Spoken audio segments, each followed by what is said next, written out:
The Justice Department is siding with Asian American students who are suing Harvard University over its consideration of race in its admission policies.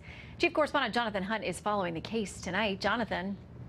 Good evening, Shannon. The Justice Department had signaled earlier it would join what is in essence an affirmative action case. And today it did so, saying in a statement of interest filed with the court that Harvard has failed to demonstrate that it does not discriminate against Asian Americans.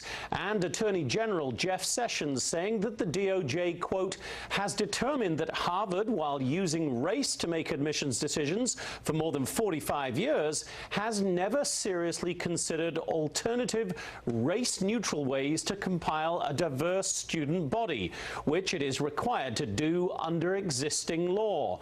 The DOJ is supporting the original 2014 claim by a group of Asian American students that they were discriminated against. Their case summed up in another filing by the National Association of Scholars, which said, quote, Harvard is guilty of racially stereotyping Asian students as lacking positive character, likability, courage, and kindness, and not being widely respected. The use of racial preferences in university admissions to begin with is racist and should not be used in 2018. Let's be clear about what is being done here.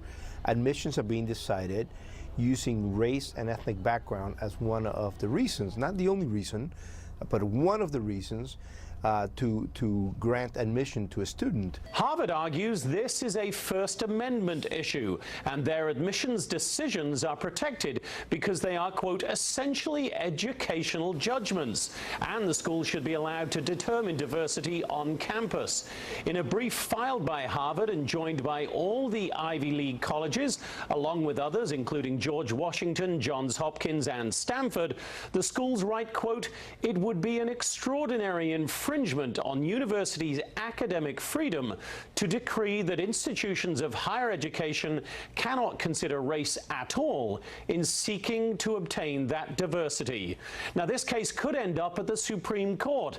Affirmative action cases have been heard by the court 6 times since 1978, the most recent in 2016, when the court upheld affirmative action.